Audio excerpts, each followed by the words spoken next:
12th at Augusta National is historically the third most difficult hole at the Masters. So why is this 155-yard hole so challenging?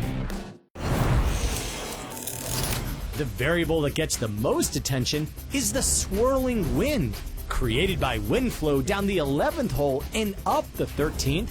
The winds here in the heart of Amen Corner are so unpredictable that researchers at Johns Hopkins recently attempted to unravel number 12 using computational fluid dynamics. So there were a number of factors that we had to consider in our models. The topographical features of this hole that included the geography as well as the configuration of the trees around this hole.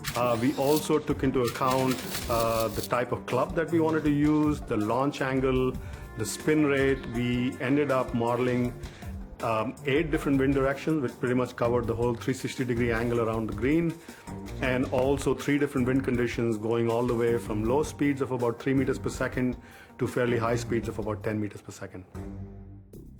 Their computer simulations determined that the winds which wreak the most havoc are from the southwest and northwest, which can push even a perfectly struck ball up to 12 feet offline. The problem is the tour average for proximity to the hole from 155 yards is around 25 feet. And number 12's green is about half the size of Augusta's average.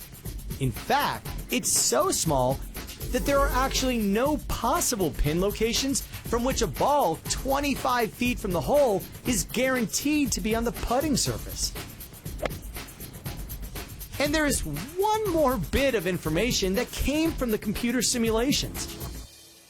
So one of the surprising findings from our study was that the typical ways in which golfers try to figure out the direction of the wind, including throwing tufts of grass, looking at the flag on the 11th hole and the 12th hole, these things just won't work.